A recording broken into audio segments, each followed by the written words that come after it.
घर से बाहर निकल पड़े। हजरत ईसा अला नबीना सल्लल्लाहु अलैहि वसल्लम जो बगैर बाप के पैदा हुए।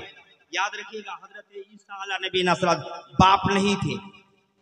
कुछ आदमी बगैर बाप के, कुछ आदमी बगैर माँ के, कुछ आदमी ना माँ और बाप के, और कुछ आदमी माँ और बाप के पैदा हुए हैं।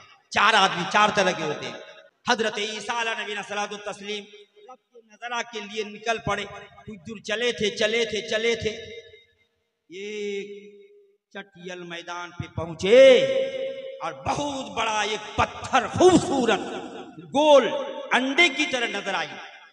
अंडे की तरह वो चट्टान नजर आई। हजरत ईसा अला नबीना सल्लल्लाहु अलैहि वसल्लम रुक गए कि मौला कितना अच्छा तूने इस पत्थर को पैदा फरमाया। हजरत ईसा रुक गया और देखा कि एक पत्थर है, खूबसूरत है, गोरा। हजरत ईसा को नजर आई कि ईसा रुक जाओ, तुम पत्थर को देख रहे हो, मैंने इस पत्थर के अंदर क्या रखा वो देखो। हजरत ईसा रुक गए। जब पत्थर अचानक शक हुआ, फटा, और फटने के बाद देखा कि अल्लाह, उस पत्थर के अंदर एक बुजुर्ग है,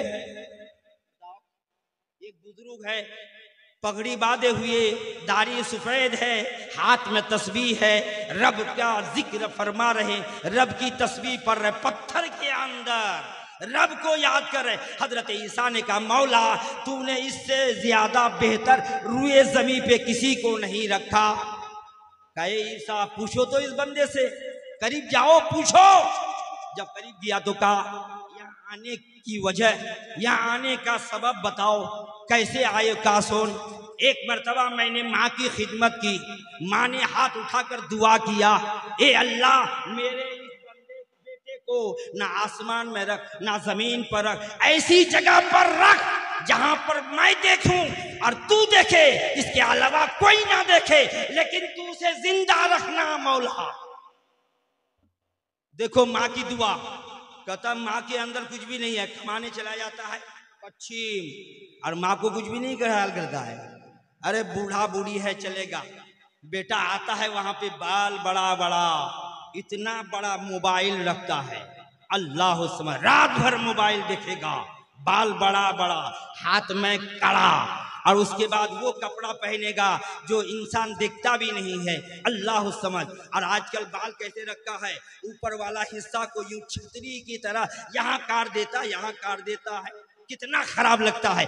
बेटा माँ को नहीं पूछता है, बेटा माँ को ख्याल नहीं करता, ना पैसा देता है। ये लोगों ख्याल करो ना करोगे तो फिर ये दुआ कहाँ लगेगी।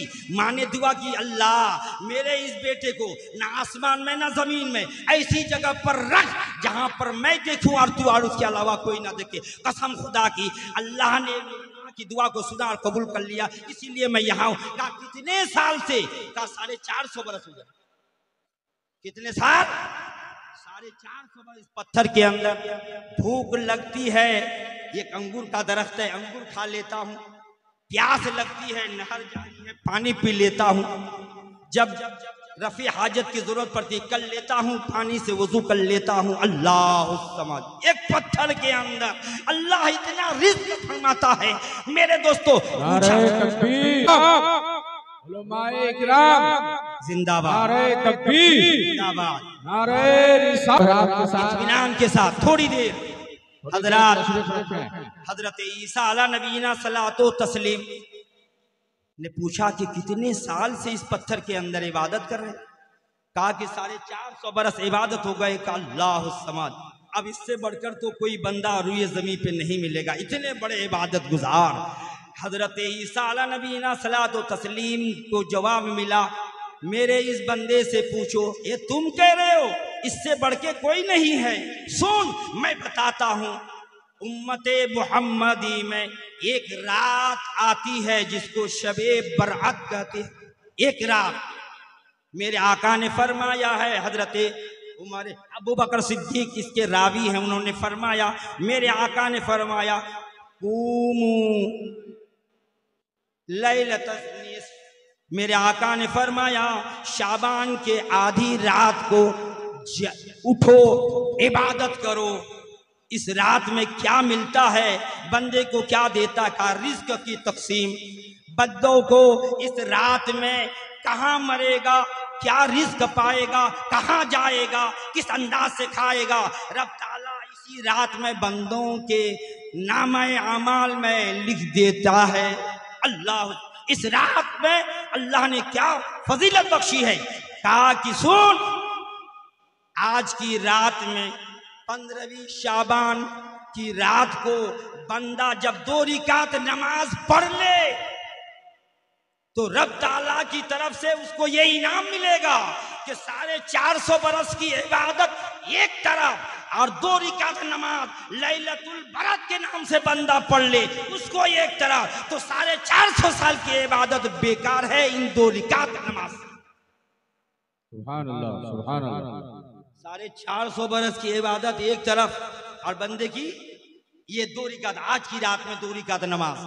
आप तो नहीं पढ़े होंगे, कल रोजा रखना है, रात को नमाज रब को सोना नहीं है, फजर की नमाज पढ़ के आप सोइएगा।